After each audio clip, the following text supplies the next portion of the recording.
Good morning everyone. तो last class में हम लोग फर्स्ट ऑर्डर कंट्रोल सिस्टम हम लोगों ने देखा था और सेकंड ऑर्डर कंट्रोल सिस्टम का हम लोगों ने जस्ट एक इंट्रोडक्शन किया था हम लोगों ने, जिसमें हम लोगों ने देखा था कि why we have to move forward from first order control system to second order control system, है ना। ये हम लोगों ने देखा था और we have to introduce oscillations for increasing the speed of the system. We have also seen that इसका जो सर्किट डायग्राम था, जो एक सर्किट था, that is second order low pass filter RLC circuit, है ना। ये हम लोगों ने देखा हुआ था। C, this is R of T, this is C of T. So we can say that the process having oscillatory behavior in adding to R and C elements is called as second order control system. और higher order control system भी इसको बोल सकते हैं। Third order में भी यही definition होगी।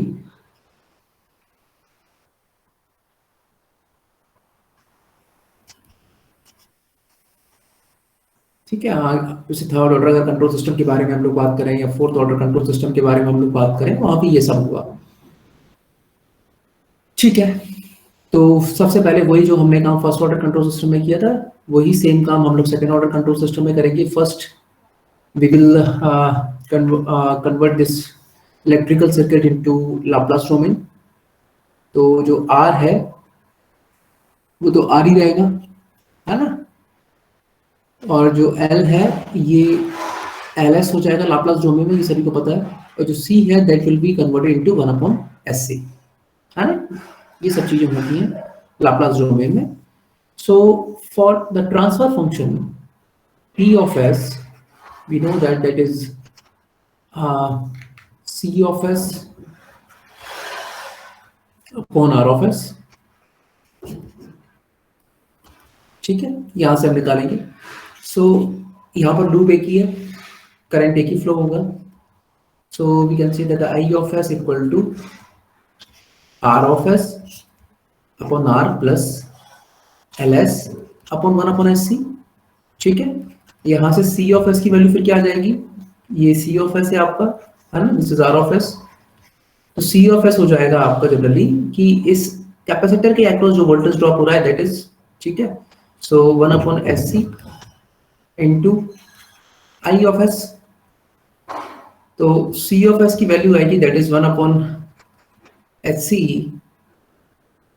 Into R of S, R plus LS 1/SC। ठीक है, तो यहां से मैं C of S upon R of S यहां पर ले लेता हूं,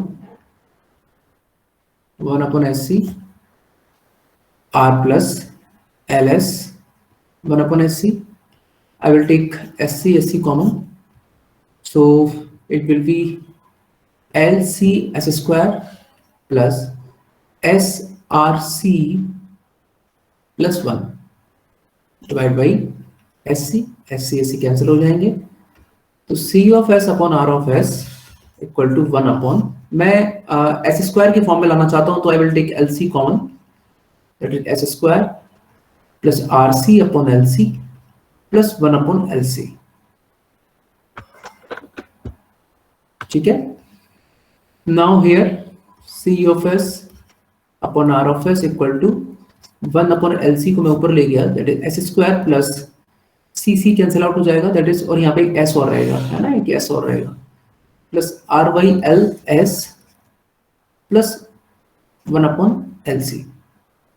So basically this is a transfer function of second order control system.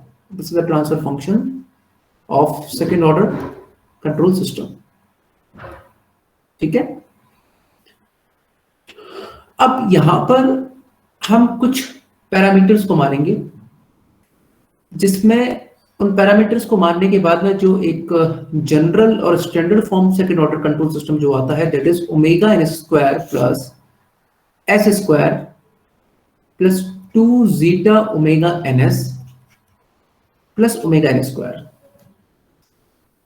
ठीक है, ये हम बात करेंगे और इसको हम देखेंगे कि कैसे कैसे चीजें जनरली इन टर्म्स के मतलब क्या है, इन पैरामीटर्स के मतलब क्या है, वी विल सी दैट। सबसे पहले ये देखते हैं कि ये है क्या क्या। इस ओमेगा एन इक्वल टू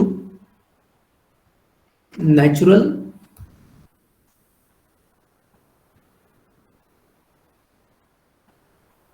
और undamped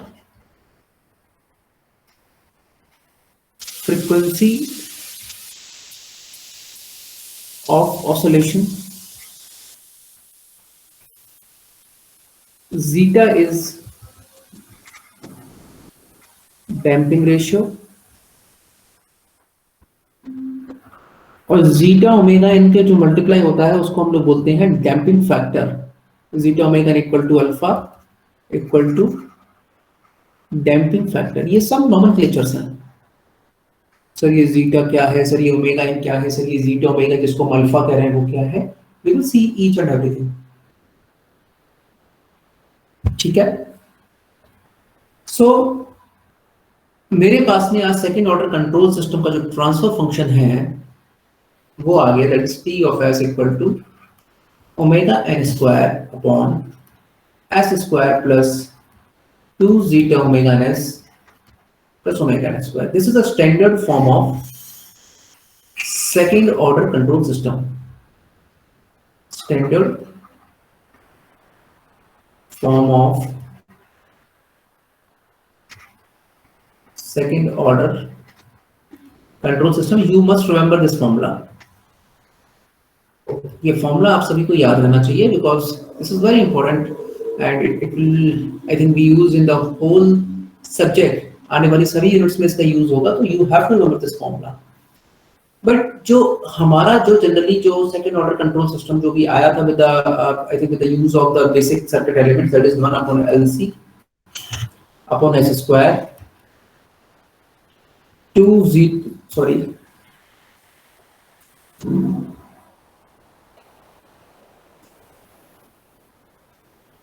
S square plus S into R by L plus 1 by LC। So यहाँ से कंपेयर करने के बाद में we will evaluate the values of the I think the parameter omega and zeta है ना, इनकी वैल्यूज हम निकाल सकते हैं। That is omega is equal to 1 by omega n square क्या है यहाँ पर 1 upon LC, तो omega n की वैल्यू यहाँ से क्या आ गई 1 by root LC। And what is this omega n? Omega n equal to natural frequency of oscillations और undamped frequency of oscillation। यहां से अगर मैं s का कोफिशिएंट को कंपेयर करूं, that is 2 zeta omega n, ये किसके बराबर है R by L। तो यहां से zeta omega n की वैल्यू आ गई R by 2L। Omega n की वैल्यू मेरे पास में है, तो this is 1 by root LC equal to R by 2L। Zeta की वैल्यू आ जाएगी R by 2L under root of LC। यहां से मैं ये actually under root of L का स्क्वायर है, तो अंडर रूट एक चल चला जाएगा, तो वैल्यू आ जाएगी R by 2 under root of C by L। So zeta is equal to R by 2 under root C by L। This is very important parameter, इसको हम बोलते हैं damping ratio. This is not damping factor, damping ratio, ये ध्यान रखना। ठीक है, now यहीं से हम बड़े आसानी से ये जो 2 zeta omega n equal to R Y L है, this is 2 zeta omega n equal to R Y L, यहाँ से zeta omega n निकाल लेंगे तो वैल्यू क्या जाएगी r बाई 2l। इसको हम लोग बोलते हैं डैम्पिंग फैक्टर। अब इससे मैथमेटिकल मैं आपको इन टर्म्स के मतलब समझा रहा हूँ कि क्या फॉर्मूले हैं जो आपको याद रखने हैं न्यूमेरिकल को सॉल्व करने के लिए।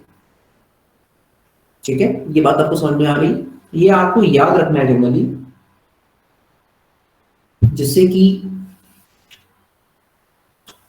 न्यूमेरिकल्स जो भी आएंगे उनको आपको सॉल्व करने में हेल्प होगी, है ना? सो तो यहां तक हमको बात समझ में आ गया कि हमको डिफरेंट डिफरेंट पैरामीटर्स के हमको हम लोग को फॉर्मूले पता पड़ गए, है ना?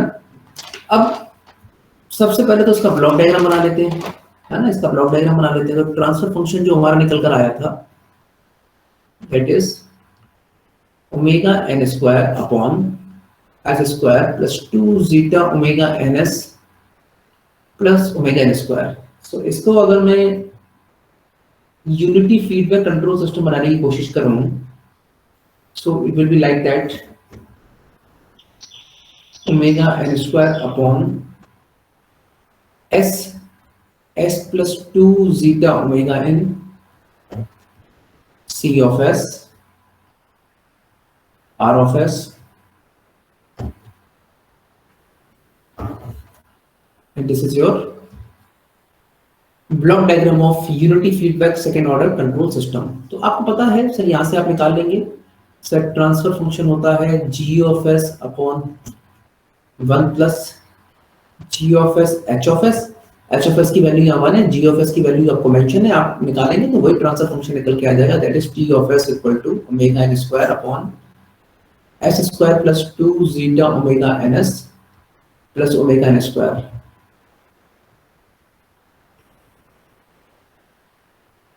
बेटा बिल्कुल ये आप डेली आप 15 से 20 मिनट आप लेट क्लास को ज्वाइन करते हैं, आगे से ध्यान रखिएगा, मैं ज्वाइन नहीं करूंगा क्लास में, है ना? It will be basically you create a disturbance in the class after joining late, तो इस बात का ध्यान रखो थोड़ा सा।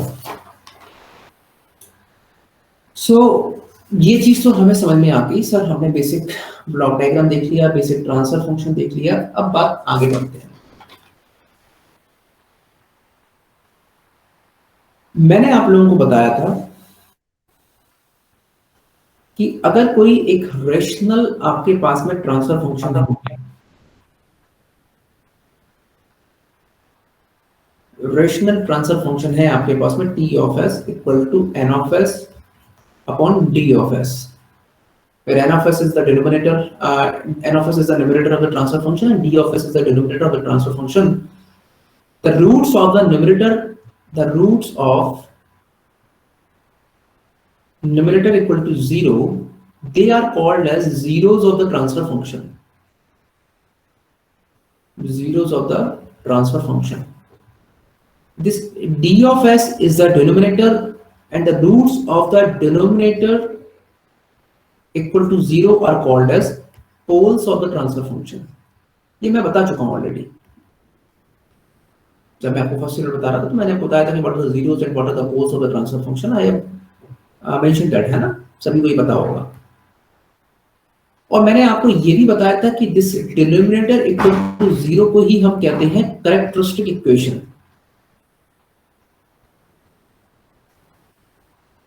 Characteristic equation of the system. कुछ तो बात होगी जब इस इक्वेशन को characteristic equation of the transfer function कहा जा रहा है। इस इक्वेशन को characteristic equation of the transfer function कहा जा रहा है। कैरेक्टरिस्टिक वो इक्वेशन जो सिस्टम की कैरेक्टरिस्टिक को डिफाइन करे, उस इक्वेशन को हम characteristic equation of the system कहते हैं। तो मतलब इस डिनोमिनेटर से, इस पॉलिनोमियल से हमारे सिस्टम की कैरेक्टरिस्टिक डिफाइन होगी, that's why it is called as characteristic equation of the system. और डिनोमिनेटर के जो रूट्स होते हैं उनको हम कहते हैं poles. So this poles of the transfer function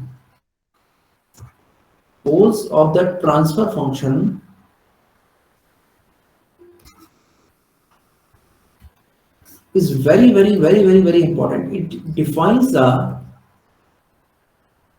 characteristic of the system.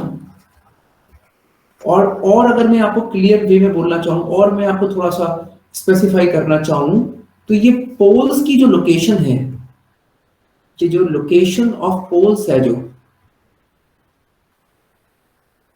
It determines the stability of the system. वो मैंने आपको जो फिलॉसफी बताई थी कि जो मैंने आपको जो जनरली मैंने आपको जो फिलॉसफी मैंने आपको बताई थी कि सर जो सिस्टम मेरे इनपुट की कमांड को फॉलो ना कर सके वो सिस्टम अनस्टेबल होता है। जो सिस्टम की कमांड कितने अच्छे तरीके से फॉलो कर रहा है that determines the stability of the system. ठीक है सर, बात करने में अच्छा है, समझने के लिए अच्छा है, बट लेकिन जब बात में स्टेबिलिटी निकालना चाहूंगा तो I have some method, I should have some method जिससे मैं सिस्टम की स्टेबिलिटी निकाल पाऊं। सर नहीं सर, हमने सीमन सिस्टम में बीगो मेथड पढ़ा है। यस बेटा, आपने बीगो मेथड पढ़ा है। There is one of the method and there is another method, the location of poles. with the location of the poles you can determine the stability of the system। अब ये कैसे location of the poles stability determine करते हैं वो तो मैं आपको जैसे ही हमारा ये सेकंड ऑर्डर कंट्रोल सिस्टम होगा, जो स्टेबिलिटी का टॉपिक शुरू होगा, आई विल टेल यू, मैं आपको बताऊंगा। बट आप अभी ये बात कुछ एक बात आप अभी समझ लें। मैं आपको जैसे मैंने आपको जब मैं आपको डिफरेंसेस बताना था ना, differentiation between open loop control system and second order control closed loop control system, तो मैंने आपको बताया था कि सेंसिटिव वाला पॉइंट है। अभी आप इसको लिख लीजिए, याद कर लीजिए, जब समय आएगा तब मैं उसको प्रूव करूंगा। ऐसे ही एक फंडामेंटल मैं आपको समझाना, अभी आपको याद कराना चाहता हूं, वो आप अभी याद करिए। आने वाले 3 से 4 क्लासेस के बाद मैं उसको प्रूव करूंगा। मैं आपको बोलूंगा कि that I have proved that fundamental principle. ध्यान से सुनना और ध्यान से लिख लेना अपनी कॉपी में अभी, जब तक मैं प्रूफ नहीं कर रहा हूं। जब एक बार समझा दूंगा तो जिंदगी में कभी नहीं भूलोगे, बट अभी आपको याद करना है। For a system to be stable, for a system to be stable, all the poles of the closed loop transfer function,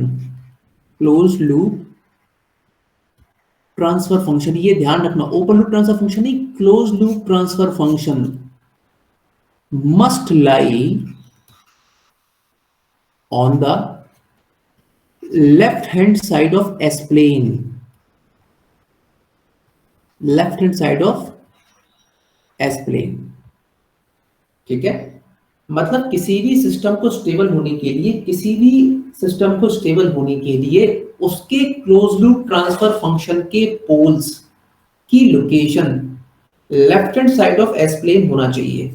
if this is my S plane, this is LHS, this is RHS, मतलब इस S plane के left hand side में location होना चाहिए। अगर एक भी pole right hand side में गया तो सिस्टम क्या हो जाएगा?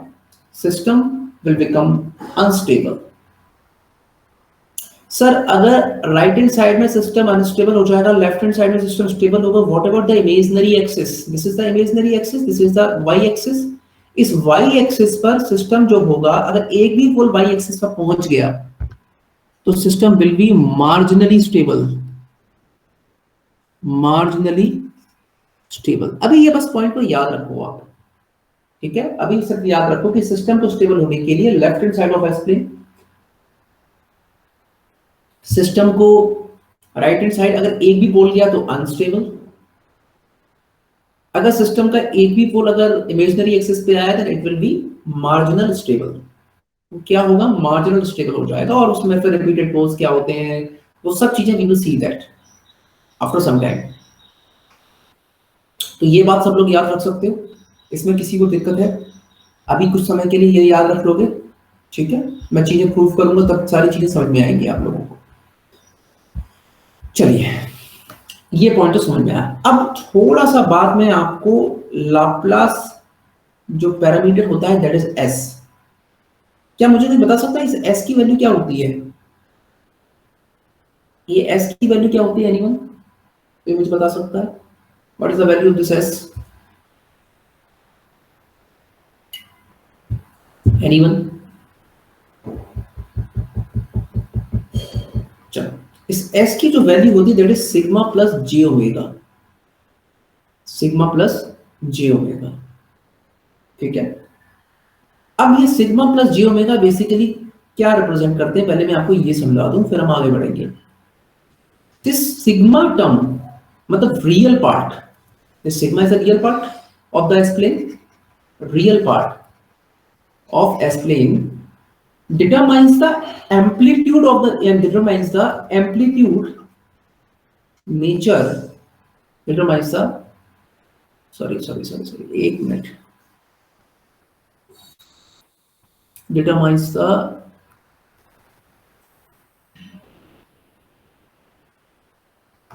nature of amplification of the system। मतलब सिस्टम इनपुट में कितना एम्प्लीफिकेशन करेगा, कितना उसको डी एम्प्लीफाई करेगा, that basically is that is basically represented by the real part of the S plane। ठीक है, मेरी बात समझ में आ रही है आप लोगों को? ये जनरली उसका जो रियल पार्ट होता है वो रिप्रेजेंट करता है।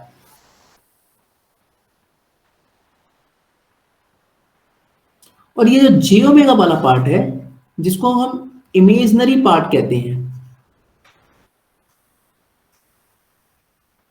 that determines the frequency response of the system, determines the frequency response of the system। कि सिस्टम के फ्रीक्वेंसी का मतलब क्या है, सिस्टम के अंदर ऑसिलेशंस कितनी है, सिस्टम का फ्रीक्वेंसी कितनी प्रेजेंट है, सिस्टम के अंदर उसका फ्रीक्वेंसी वाला पार्ट कितना प्रेजेंट है, सिस्टम के अंदर ऑसिलेशंस कितने हैं, और अगर फ्रीक्वेंसी रिस्पांस कहूं या फिर ऑसिलेशंस कहूं, वो बेसिकली सिस्टम का रिस्पांस बताता है। सिस्टम का क्या बताता है, सिस्टम का इमेजनरी पार्ट बताता है। फॉर एग्जाम्पल मैं आपको एग्जाम्पल बताता हूं, for example sin omega t, it is a purely oscillatory signal, everyone agrees or not, everyone agrees or not, this is a purely oscillatory signal। इसका Laplace domain जब मैं निकालूंगा तो क्या आता है, 1 upon S square plus omega square, ठीक है, दिस इज एस डोमेन। इसकी जब आप पोल्स निकालेंगे, जब एस की वैल्यू यहां से आप निकालेंगे तो एस की वैल्यू क्या आएगी, प्लस माइनस जे ओमेगा। इसके पोल्स कहां पर है, सिर्फ इमेजनरी एक्सिस पर है, क्या कोई रियल पार्ट है, नो। तो मैं क्या कह सकता हूं कि सर यहां पर रियल पार्ट कुछ भी नहीं है, तो ये जो सिस्टम है ये कोई एम्प्लीफिकेशन प्रोवाइड नहीं करेगा, ना ही कोई डी एम्प्लीफिकेशन प्रोवाइड करेगा, that provides only the oscillations in the system. तो इसका साइनसॉइडल क्या होता है, साइनसॉइडल ये होता है,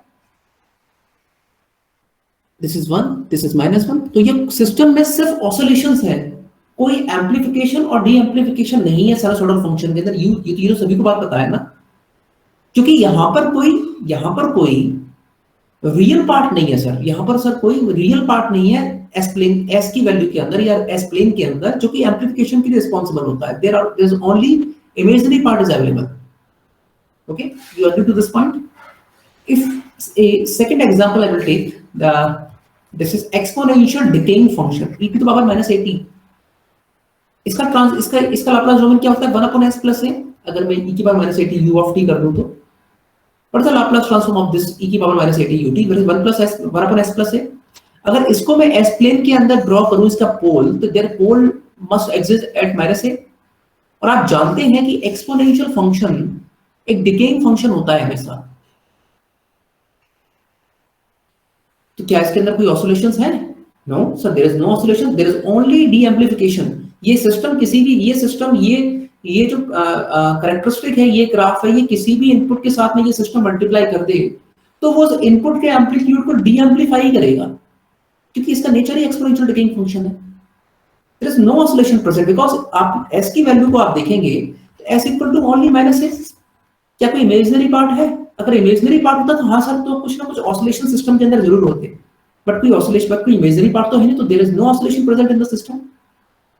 अगर मैं एक थर्ड एग्जांपल ले लूं, that is third equal to e की power at, u of t, that is 1 upon s minus a, that is 1 upon s minus a। तो इसका कोफिशिएंट कहाँ है, right hand side of S plane है। तो ये क्या करेगा, ये 1 से लेकर सिर्फ एम्पलीफाई करेगा, सिर्फ आप इसमें कुछ भी इनपुट दे दीजिए, उसके एम्पलीट्यूड को हमेशा क्या करेगा, ये उसके एम्पलीट्यूड को हमेशा क्या करेगा, एम्पलीफाई करेगा, because there is only real part. तो दिस थिंग इज क्लियर और नॉट। ये बात पहले बताओ सभी लोग क्लियर है या नहीं है इन द कमेंट सेक्शन, कि एस जो होता है लाप्लास डोमेन हम लोग पढ़ते हैं, बट हमें उसका मतलब समझ में आना चाहिए। What is the significance of the value of the S, S plane का एक्चुअली मतलब क्या है। दिस पॉइंट इज क्लियर बेटा, कि एस का जो रियल पार्ट है दैट प्रोवाइड्स ओनली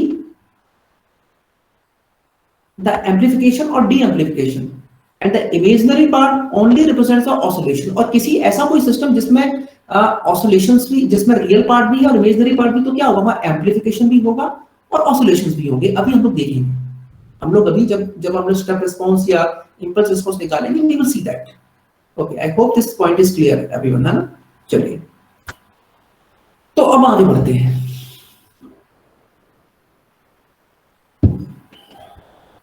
अगर इतनी पॉइंट्स अभी लोग क्लियर है, then we will move forward and back to our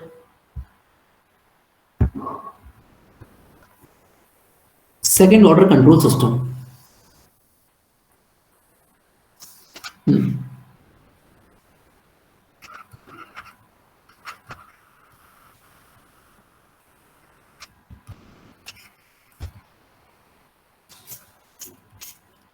The transfer function of the second order control system is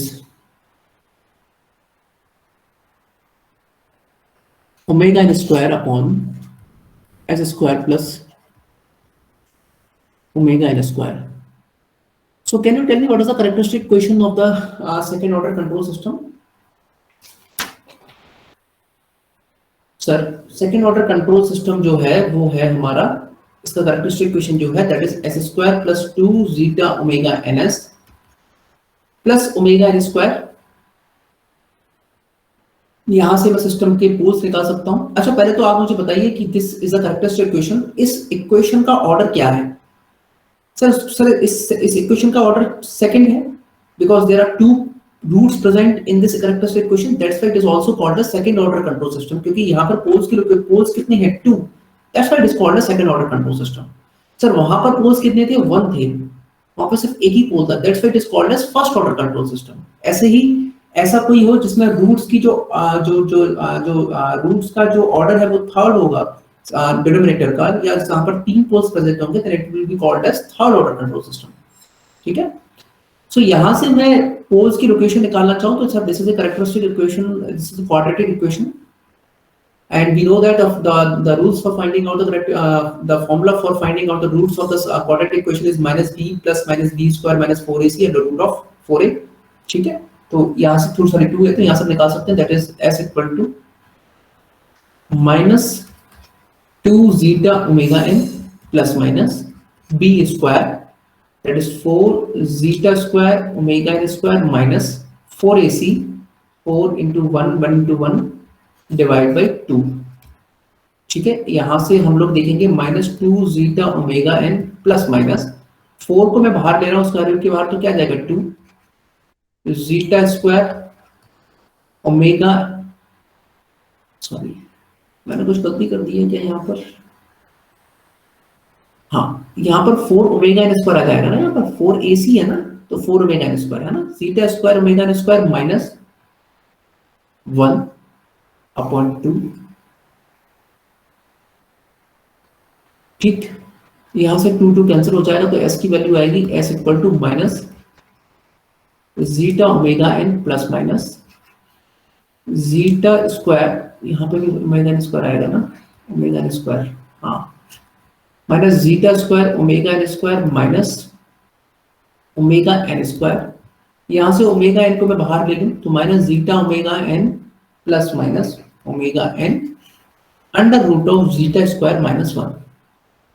ठीक है, मैं ये लिख सकता हूं। सो अच्छा, यहां पर मैं एक चीज और भी कर सकता हूं कि मैं -1 अगर कॉमन ले लूं, अगर मैं -1 कॉमन ले लूं तो वैल्यू क्या आएगी, minus zeta omega N plus minus J है ना, मैंने -1 कॉमन लिया है, तो j omega n 1 minus zeta square. So this is the location of the poles. This is the location of the poles of the transfer function. Location of the poles of the transfer function, which will be dependent upon the values of omega n and zeta. Omega n की तो value कुछ भी हो सकती है और zeta can be varies. Zeta varies from 0 to infinity. और ये जो जीटा है यही आपको डिटरमाइन करेगा, ये सबसे बड़ा फैक्टर है जो कि डिटरमाइन करेगा आपकी सिस्टम की स्टेबिलिटी। सिस्टम की स्टेबिलिटी को ये डिटरमाइन करेगा। कैसे करेगा, वी विल सी दैट। अब मैं यहाँ पर कुछ केसेस दूंगा और जो कि जीटा की वैल्यूज के लिए होंगे और हम ये पूछने की कोशिश करेंगे कि what are the values of the and what are the location of the poles, है ना। चलो एक ही करके देखते हैं, समझ में आएगा सभी लोगों को।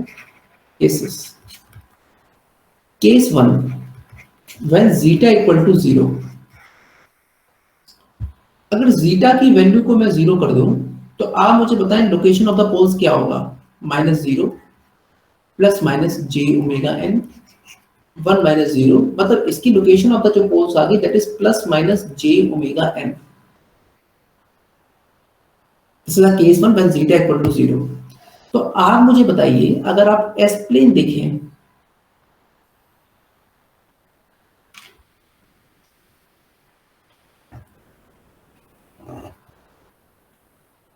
तो लोकेशन ऑफ द पोल कहाँ है, इमेजिनरी एक्सिस पर। इमेजिनरी एक्सिस पर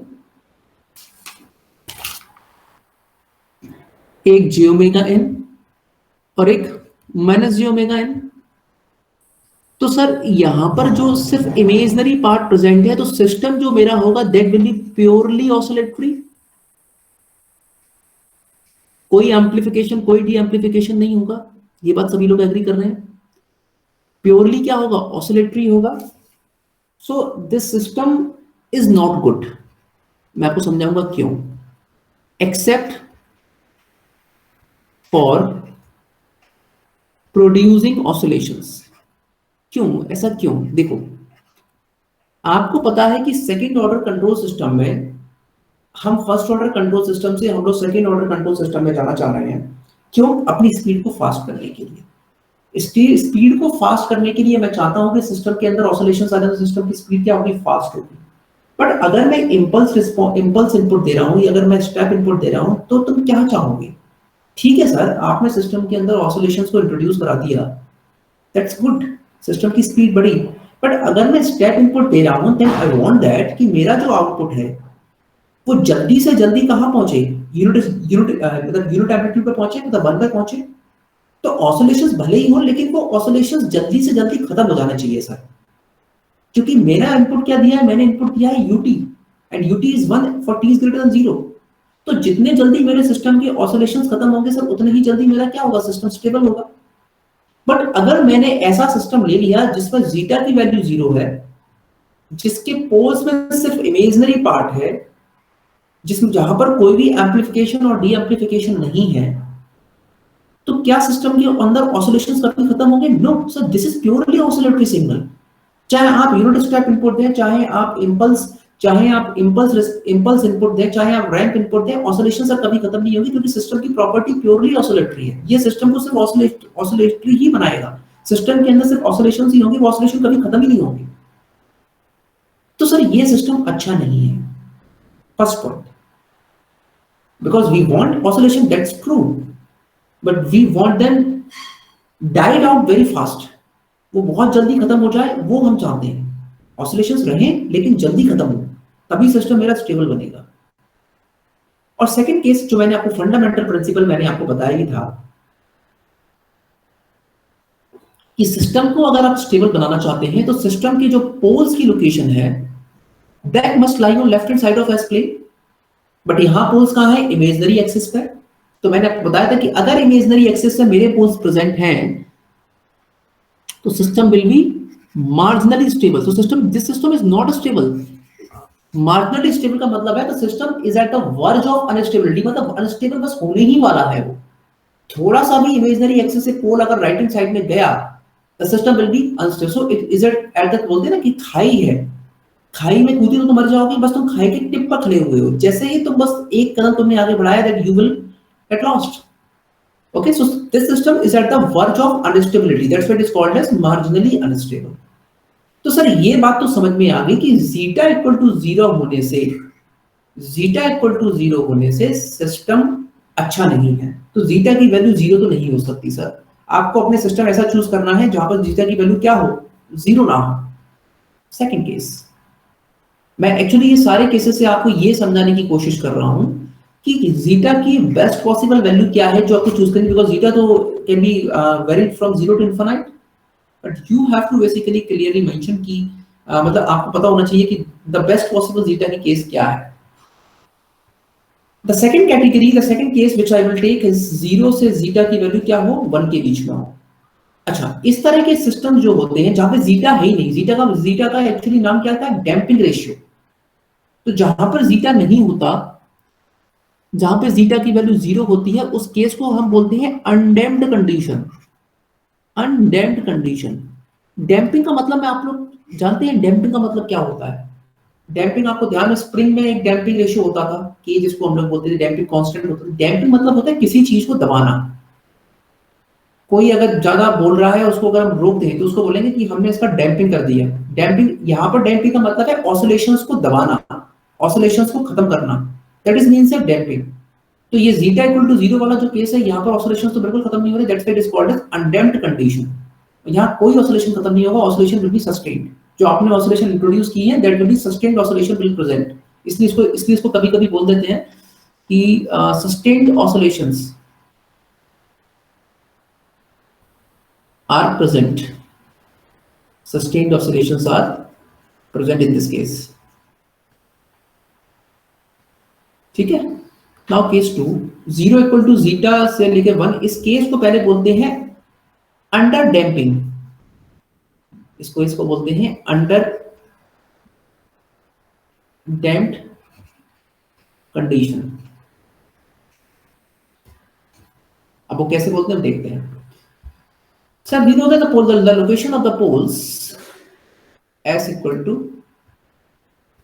minus zeta omega n, ये याद रखना है formula, omega n under root of 1 minus zeta square. तो यहाँ पर दोनों पोल्स प्रेजेंट है, इसलिए इसको मैं 1,2 बोल रहा हूँ। एक है minus zeta omega n plus J omega n under root of 1 minus square, एक है minus zeta omega n minus J omega n under root of 1 minus zeta square.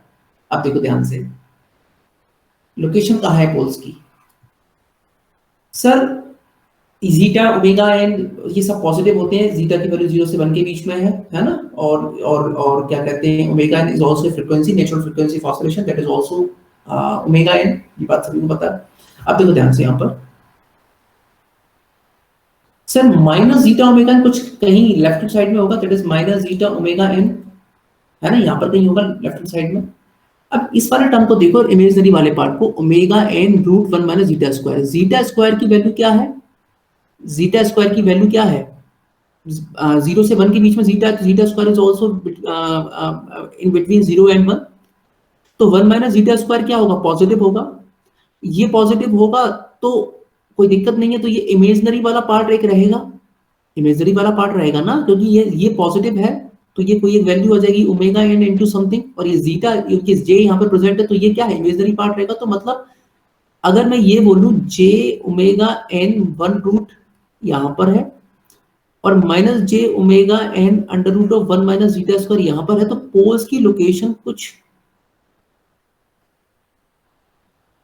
यहां पर होगी। एक पोल तो होगा इधर, मैं रेड पेन से नोट कर रहा हूं, एक पोल होगा यहां पर,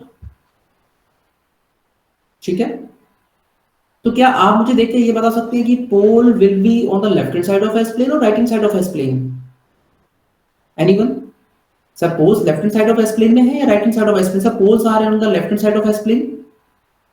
तो अगर pole left hand side of S plane है, तो what can I say that कि ये वाली अगर आपने कंडीशन ली है तो your system will be stable, क्योंकि पोल्स कहां है, left hand side of S plane है।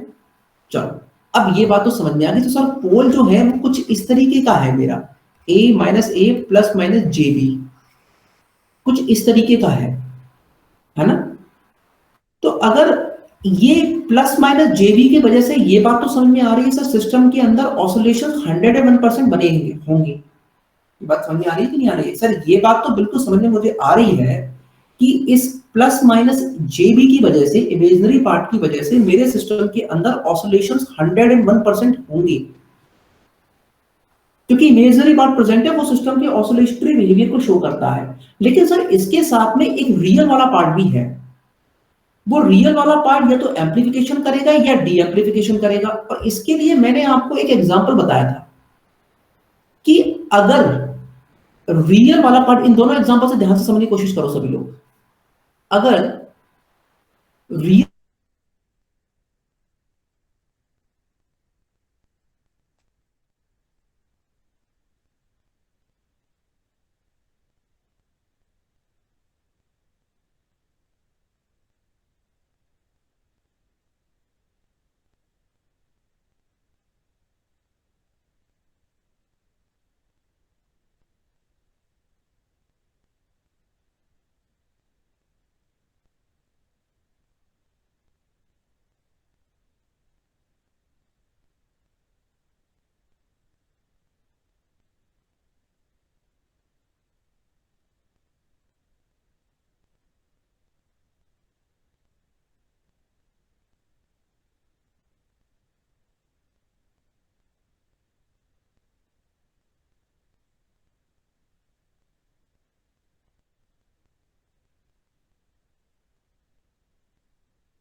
ये यार मुझे लगा शायद ये कनेक्शन लॉस्ट हो गया था, है ना?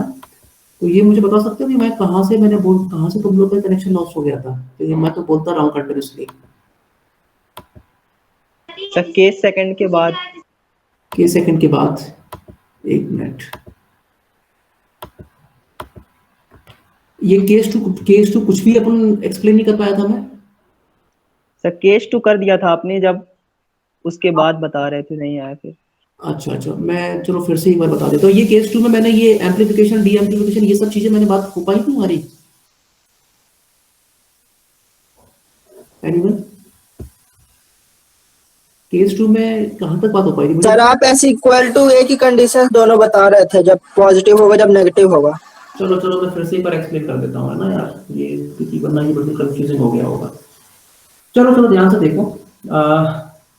एक मिनट। चलो ठीक है। हाँ, केस टू जो था वो 0 से लेके जीटा 1 के बीच में था। और हमने देखा कि केस टू में minus zeta omega N plus minus J omega N under root of 1 minus zeta square, ये इसका आया। यहाँ पे हम लोग बेसिकली ये देख सकते हैं कि ये जो इसका बेसिकली जो केस टू है, इसका जो लोकेशन ऑफ पोल्स है दैट इज रियल पार्ट, और ये imaginary part minus A plus minus जेबी के फॉर्म में है। और यहाँ पर हम ये देख रहे हैं कि सर इमेजिनरी वाला पार्ट भी है और रियल वाला पार्ट भी है। जो इमेजिनरी वाला पार्ट है उससे तो सर ये समझ में आ रहा है कि सिस्टम के अंदर ऑसिलेशन जरूर प्रेजेंट होंगे, ठीक है, ऑसिलेशन प्रेजेंट होंगे। और माइनस ए वाला पार्ट से हमें सर ये समझ में आ रहा है, एक रियल वाला पार्ट भी है जिससे हमें ये समझ में आ रहा है कि सर कुछ ना कुछ एम्प्लीफिकेशन और D amplification can happen.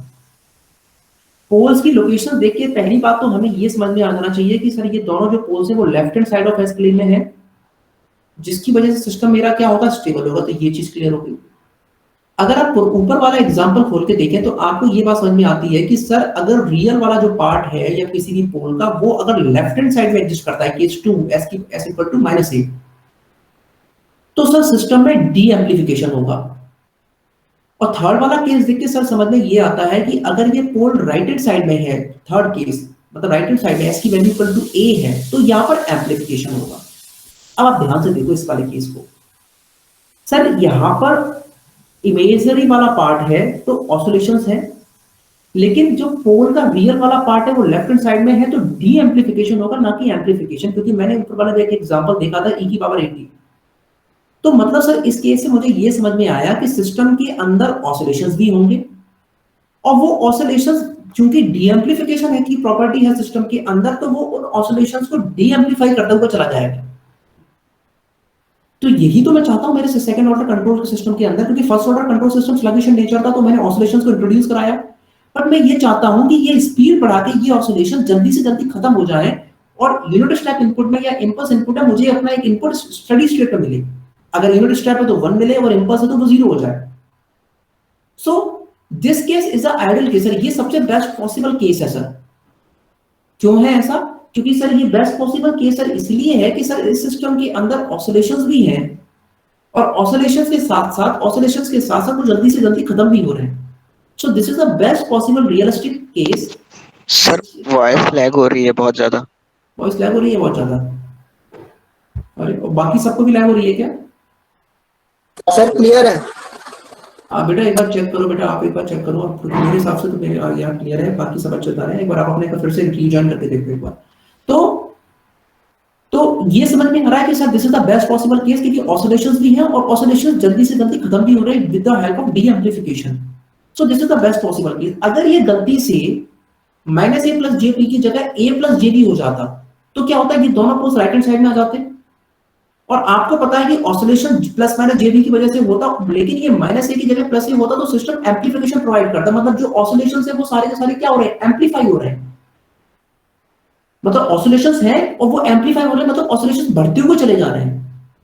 So this is not required ना, आप तो ऑसिलेशंस को जल्दी से जल्दी खत्म करना चाहते हैं, इसीलिए वो फंडामेंटल प्रिंसिपल मैंने कहा कि आपके पोल्स हमेशा लेफ्ट हैंड साइड में होना चाहिए, क्योंकि राइट हैंड साइड में होगा तो ऑसिलेशंस होंगे और ऑसिलेशंस इंक्रीज होते चले जाएंगे, तो सिस्टम क्या हो जाएगा, अनस्टेबल। मतलब आप ये चाहते हैं कि आपको यूनिट स्टेप मिले, वो मिलेगा नहीं, वो तो ऑसिलेशन बढ़ते हुए चले गए। बात समझ में आ रहा है कि नहीं आ रहा है? इसीलिए मैंने ये कहा था कि poles must lie on the left hand side of S plane. अभी ये छोटा प्रूफ है, ये जो फंडामेंटल प्रिंसिपल का, वो बड़ा प्रूफ आपको मिलेगा और इससे ज्यादा कि ऐसा करते ही क्यों है। इस केस में मैं आपको समझाने की कोशिश कर रहा हूं कि poles must lie on the left hand side of S plane. Left hand side of S plane में होगा तो एक डी एम्प्लीफिकेशन फैक्टर होगा, वो जो छोटे मोटे जो ऑसिलेशंस प्रेजेंट होगी उनको वो रिड्यूस कर देगा। बट अगर right hand side of S plane में गया आपका सिस्टम के पोल्स, तो फ्रीक्वेंसी रिस्पांस के साथ साथ वो आपको क्या कर देगा, एम्प्लीफिकेशन कर देगा। तो जो भी छोटे मोटे ऑसिलेशंस होंगे वो सब इंक्रीज होते चले जाएंगे एंड सिस्टम के ऑसिलेशंस कभी डाई आउट नहीं होंगे। दिस पॉइंट इज क्लियर और नॉट? सो फंडामेंटल प्रिंसिपल ये हमेशा याद रखना कि for a system to be stable all the poles must always lie on the left hand side of S plane. ठीक है, तो एक चीज तो ये क्लियर हुई। नाउ अब अगर ये जो S equal to sigma plus J omega जो मैंने आपको बताया था, इस इमेजिनरी पार्ट का जो कोफिशिएंट होता है ना, इस इमेजिनरी पार्ट का जो कोफिशिएंट होता है वही सिस्टम की फ्रीक्वेंसी होती है, फ्रीक्वेंसी ऑफ द ऑसिलेशन। मेरी बात समझ में आ रही है कि नहीं आ रही है? फ्रीक्वेंसी ऑफ द ऑसिलेशन वही सिस्टम की फ्रीक्वेंसी होती है इस सिग्मा प्लस जे ओमेगा में। तो अगर मैं फर्स्ट केस देखूं, फर्स्ट केस में देखो ध्यान से सभी लोग, फर्स्ट केस में क्या पोल की लोकेशन आई थी, S equal to plus minus J omega N. तो ये ओमेगा एन सिस्टम की क्या है, फ्रीक्वेंसी, और ये सिस्टम प्योरली ऑसिलेटरी है। तो क्या ये कभी ऑसिलेशन खत्म होंगे? No, it will always be present, ये सस्टेन्ड है। इसीलिए इसको बोलते हैं नेचुरल फ्रीक्वेंसी ऑफ ऑसिलेशन। बात समझ में आ रहा है? इसको क्यों नेचुरल फ्रीक्वेंसी या सस्टेन्ड फ्रीक्वेंसी ऑफ ऑसिलेशन क्यों बोल रहे हैं इसको natural frequency of oscillation, sustained frequency of oscillation? क्योंकि ये फ्रीक्वेंसी कभी खत्म नहीं होगी, नेचुरल है फ्रीक्वेंसी, उसकी हमेशा प्रेजेंट होगी इस वाले केस में। इसी तरीके से केस 2 में जो आपका पोल आया है उसकी लोकेशन क्या है, S equal to minus, just wait a minute, minus sigma omega N plus J omega N 1 minus zeta square. Sir तो ये भी फ्रीक्वेंसी का एक पार्ट है, ये भी तो एक फ्रीक्वेंसी है क्योंकि इमेजिनरी पार्ट का कोफिशिएंट है। इस फ्रीक्वेंसी को बोलते हैं ओमेगा डी, डैम्पिंग या डैम्प्ड फ्रीक्वेंसी ऑफ ऑसिलेशन। ये वैल्यू याद रखना, ये फॉर्मूला याद रखना, ये जो फॉर्मूला लिखाता जा रहा हूं ना, इनको सबको फॉर्मूले को लिखते चलना, ये इनके डायरेक्ट न्यूमेरिकल आ जाते हैं। Omega N under root of 1 minus zeta square. इसको डैम्प्ड फ्रीक्वेंसी ऑफ ऑसिलेशन क्यों बोल रहे हैं? क्योंकि सर इस वाले केस में ऑसिलेशंस तो है लेकिन वो खत्म होते जा रहे हैं, इसलिए ये फ्रीक्वेंसी तो है लेकिन धीरे धीरे ये खत्म होती जा रही है। देखो जैसे जीटा की वैल्यू बढ़ाते जाओगे ये चीज क्या होती जाएगी, खत्म होती चली जाएगी, छोटी होती चली जाएगी। इसलिए इसको बोलते हैं damped frequency of oscillation. I hope this point is clear, ये सभी को क्लियर होगा। तो समझ में आया, under damped condition best possible case है, बेस्ट पॉसिबल केस है। आइडियली तो केस, आइडियली बेस्ट मैं अभी नहीं कहूंगा, आइडियली बेस्ट मैं आपको आगे चल के कहूंगा, but this is the best possible case, best realistic case. Oscillations होने चाहिए जिससे कि सिस्टम के अंदर ऑसिलेशन स्पीड फास्ट हो, and those oscillation must die out as early as possible. जो कि अंडर डैम्प्ड कंडीशन मुझे ये जो कंडीशंस है, ये जो एटमॉस्फेयर है, ये अवेलेबल करा रहा है। Now case 3, critically damped.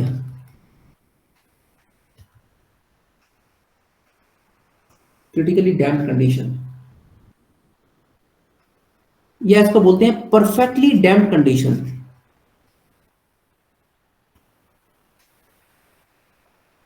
Perfectly damped condition यहां पर होती है जीटा की वैल्यू 0, सॉरी जीटा की वैल्यू 1।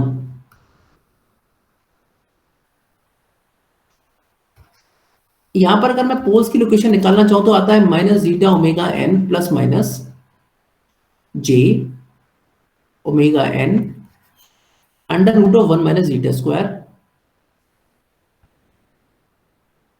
और जीटा की वैल्यू पुट करूंगा तो minus omega N plus minus जे ओमेगा एन 1 माइनस जीटा, ये तो 1 हो जाएगा, तो वैल्यू आ जाती है एस की वैल्यू जो आती है दोनों पोल्स की माइनस ओमेगा एन, मतलब दोनों पोल्स प्रेजेंट हैं माइनस ओमेगा एन पर, मतलब दोनों जो पोल्स प्रेजेंट हैं वो कहाँ प्रेजेंट है? माइनस ओमेगा एन पर। एक पोल और दूसरा पोल माइनस ओमेगा एन पर प्रेजेंट है। Sir poles left hand side में है, पोल्स आर स्टेबल। एक्चुअली यहां पर होता क्या है, जब मैं इसका रिस्पॉन्स बनाऊंगा तब आपको समझ में आएगा कि ऑसिलेशंस नहीं होते अगर स्टेप रिस्पॉन्स निकालना चाहूं, और ये इजीली फास्ट होता है, मतलब स्टार्टिंग में ऑसिलेशंस होने की कोशिश करते हैं लेकिन ऑसिलेशंस होती नहीं है, और ये कुछ समय के बाद 1 पे हमें डायरेक्ट मिल जाता है। हमें क्या मिल जाता है? 1 पे डायरेक्ट हमें मिल जाता है इसकी वैल्यू जो हम चाहते हैं। तो ये तो सबसे अच्छी कंडीशन है कि ऑसिलेशंस होने की कोशिश कर रहे हैं लेकिन हो नहीं पा रहे हैं क्योंकि यहाँ पे कुछ इमेजिनरी पार्ट नहीं है, बट ऑसिलेशंस होने की कोशिश करें तो that's why they are faster than first order control system. और ये कुछ समय के बाद एग्जैक्टली हमें 1 पे मिल जाते हैं, मतलब हमें जो वैल्यू है वो एग्जैक्टली 1 पे मिल जाती है, जो हमें फर्स्ट ऑर्डर कंट्रोल सिस्टम में नहीं मिल पा रही थी, वो एग्जैक्टली हमको यहाँ मिल जाती है 1 पर। सो इससे अच्छा तो कोई केस ही नहीं हो सकता। That's why it is said to be ideally best case for second order control system।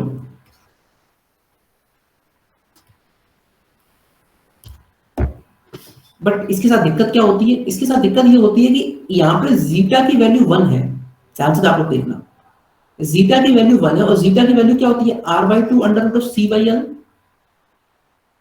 ठीक है, ठीक है सर, आपको कांस्टेंट वैल्यू 1 पर चाहिए for a long period of time, तो c की वैल्यू को आप, ठीक है, c बाई l के रेशियो को आप कांस्टेंट कर सकते हो, बट ये r लंबे समय तक कांस्टेंट नहीं हो सकता, क्योंकि resistance is very dependent upon the time, upon the temperature, upon the physical properties, length, area of the cross sectional area. तो for a longer duration of time आपको जो एक फिक्स्ड वैल्यू मिलती है 1, that is a very difficult task. So it is ideally best possible case yet impossible।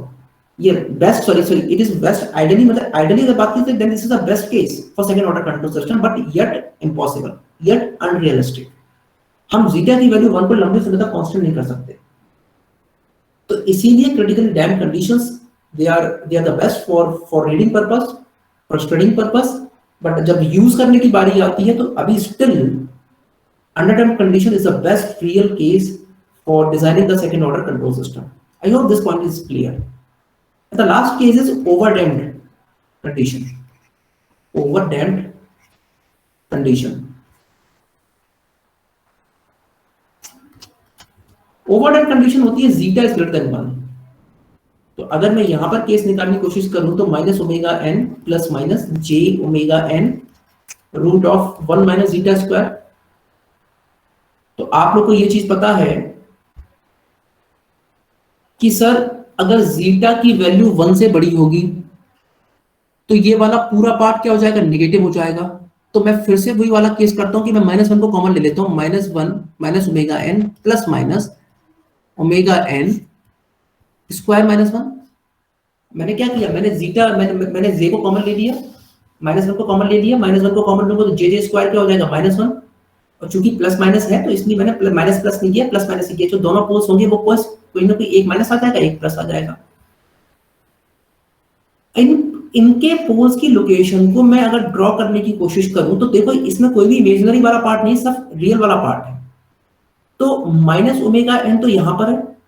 अब देखो ध्यान से सभी लोग ध्यान से देखो, माइनस ओमेगा एन तो यहां पर है, माइनस एक पोल की लोकेशन क्या आएगी? जो फर्स्ट वाला पोल होगा वो आ जाएगा minus omega N root 1 minus zeta square. और एक पोल क्या आएगा? S2 equal to minus omega N plus omega N root 1 minus zeta square. यही तो पोल आएगा। तो माइनस ओमेगा एन के आगे एक तो प्लस वाला फैक्टर है और एक माइनस वाला फैक्टर है, तो एक पोल तो यहां पर आएगा और एक पोल यहां पर आएगा। बात सबकी समझ में आ रहा है? माइनस में माइनस कर देंगे तो यहां चला जाएगा और एक यहां चला जाएगा। सॉरी, ये जीटा स्क्वायर -1 होगा ना, एक मिनट यार,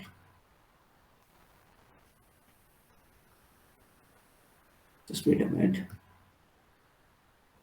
ये माइनस होगा ना, जीटा स्क्वायर -1।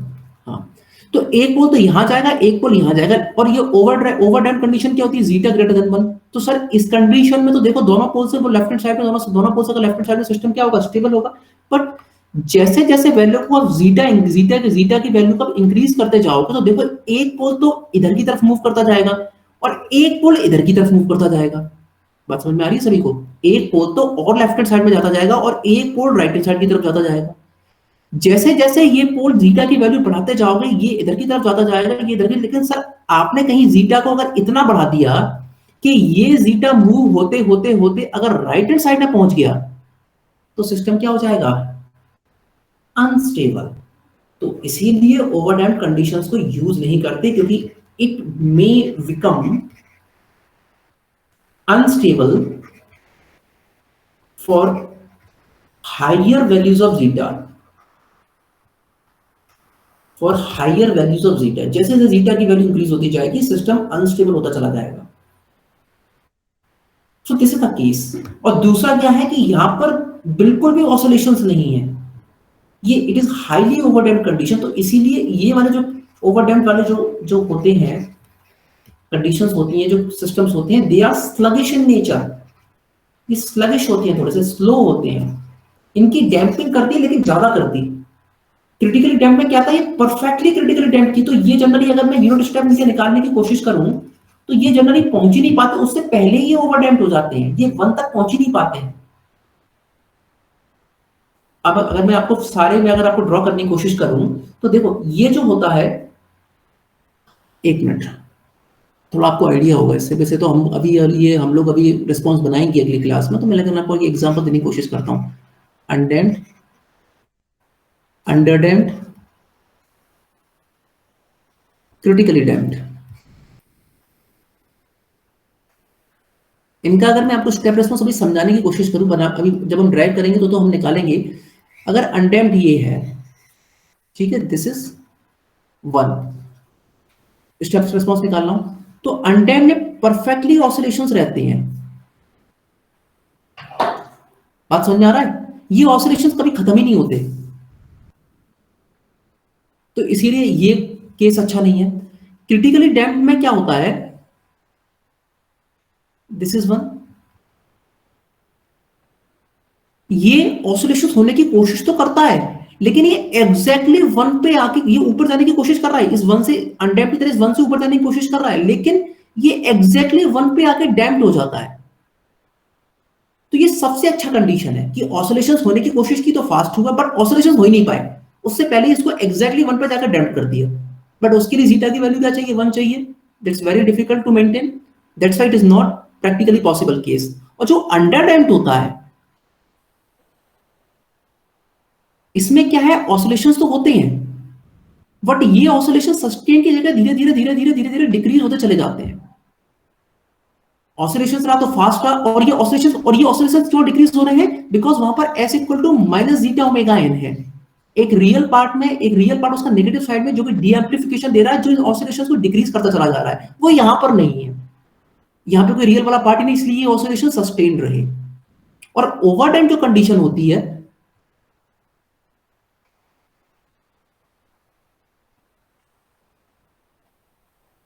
वो क्या है, दिस इज 1, ये बेचारे पहुंच ही नहीं पाए। आपने इतना डैम्पिंग इनकी कर दी कि यहीं खत्म हो गए, ये पहुंच ही नहीं पाए ऊपर तक कि हम 1 को टच ही नहीं कर पाए। ये पहले ही ओवरडैम्प्ड हो गए, इतना ज्यादा इनको दबा दिया इनके ऑसिलेशंस को, ये पहुंच ही नहीं पाए, पहले ये क्या हो गए, खत्म हो गए। तो this is a case of overdamped condition. This point is clear everyone? ये बहुत इंपॉर्टेंट एक कंसेप्ट है जो कि क्लियर होना बहुत जरूरी है, तभी चीजों में, तभी ये आपको सब समझने में मजा आएगा। अदरवाइज ये सब कुछ आपको एक मैथमेटिक्स लगेगा, ये पूरा का पूरा डेरिवेशन, पूरे के पूरे फॉर्मूले, तो ये चीज समझना बहुत जरूरी है। अब मैं इस चीज को तो मैं बिल्कुल जानता हूं कि ये चीज बिल्कुल मतलब जब हम रियल क्लास में पढ़ते हैं तो एक अंडरस्टैंडिंग अलग होती है। आप लोग की शक्लें देख के मुझे समझ में आ जाता है कि नहीं समझ में आ रहा है कि नहीं आ रहा है, तो मैं आप लोगों को दोबारा समझा देता हूँ, तीसरी बार समझा देता हूँ। बट ऑनलाइन में ये एक डिसएडवांटेज है। आई डू नॉट नो कि आप में से कितने लोगों को समझ में आया है, कितने लोगों को समझ में नहीं आया है, बट बिलीव मी, इससे बेहतर तरीके से आपको बुक में भी नहीं दिया होगा जितना बेहतर तरीके से मैंने आपको समझाने की, इन सभी चीजों को फिजिकल मीनिंग और फिजिकल टच देने की मैंने आप लोगों को कोशिश करी है। तो ये चीज zeta is the most important parameter of designing the control system. और आपको ये चारों केसेस देख के समझ में आया होगा कि जीटा की वैल्यू से ही पूरा खेल हो रहा है सिस्टम का, कि system will B fast, system will be slow, system में ऑसिलेशंस होंगे कि नहीं होंगे। दैट्स वेरी वेरी, और ये एस का मतलब क्या होता है, जीटा प्लस जे ओमेगा एन का। सो आज की क्लास में कुछ कंसेप्ट्स बहुत इंपॉर्टेंट है, अभी आपको समझ में नहीं आ रहे होंगे, but in I think in the future classes you will clearly analyse कि सर ये कंसेप्ट बहुत जरूरी था। आई hope this point is clear, ये सभी को क्लियर होगा। एनी डाउट या किसी को कोई भी चीज नहीं समझ में आई हो तो प्लीज मुझे बताओ, या सभी को क्लियर है तो please mention in the comment section कि दिस थिंग इज क्लियर और नॉट। और जिनको नहीं समझ में एक बार आया हो तो वो लोग एक बार, ये बच्चे शायद रिकॉर्डिंग डाल रहे होंगे, पहले भी डाल रहे थे, तो वहां पर जाके एक बार फिर से उस लेक्चर को सुन लेना, वो चीज क्लियर हो गई। तो मुझे बताओ ये चीज सभी को समझ में आई है या नहीं समझ में आई है, या किसी को कोई डाउट है तो मुझे कमेंट सेक्शन जाओ, मुझे कुछ फीडबैक दोगे तभी तो मुझे समझ में आएगा, जब फीडबैक नहीं दोगे तो कैसे समझ में आएगा। इज दिस क्लियर बेटा? सब क्लियर है? बाकी लोग एनी डाउट अगर हो तो पूछो मुझसे, अदरवाइज फिर हम लोग क्लास अपनी खत्म करेंगे यहीं पर। और देखो दूसरी चीज हो सकता है कि आप लोग अटेंडेंस के चक्कर में, या आप लोग बहुत सारे बच्चे ऐसे हों जो अटेंडेंस के चक्कर में आते हो और वो क्लास को ज्वाइन कर लेते हो और अपना डेटा भी खर्च कर रहे हैं और वो चले जाते हो। प्लीज मैं आपको समझाने की कोशिश करना चाहता हूँ कि आपको इतनी मेहनत करने की, इतना कष्ट उठाने की जरूरत नहीं है। अगर ऐसे कोई बच्चे हो जो क्लास को ज्वाइन करके भाग जाते हैं, उनको कुछ समझ में नहीं आ रहा है, तो प्लीज क्लास को ज्वाइन मत करो। मुझे नहीं मतलब है मेरे क्लास में सिर्फ 10 बच्चे रहे, 12 बच्चे रहे जिनको समझ में आ रहा है, जो सच में पढ़ने के लिए आए सुखे फॉर्म में, ठीक है। पर प्लीज आप क्लास में ज्वाइन भी हो रहे हो और आप समझ भी नहीं रहे हो, तो वो सबसे बेकार कंडीशन है, ठीक है। चलिए चलिए ठीक है, आई होप सभी को समझ में आया, बच्चों ने कमेंट किया है तो क्लियर है। और किसी को कोई डाउट अगर हो बेटा तो आप मुझसे अगली क्लास में एक बार इसका वीडियो लेक्चर एक बार और देख लेना, और एक बार नोट्स अपने मैं आपको शेयर करा दूंगा, वो आप देख लेना। और ऐसा कोई बच्चा हो जिसको चीज नहीं समझ में आई हो, मुझसे नेक्स्ट क्लास में मुझसे पूछ लेना। तो आई होप अपनी नेक्स्ट क्लास मंडे को होगी and we will move forward from here, और हम लोग स्टेप रिस्पॉन्स और इम्पल्स रिस्पॉन्स देखेंगे, और उसके बाद आगे के उसके पैरामीटर सारे के सारे देखेंगे, ठीक है। चलो, thank you so much for joining, bye bye.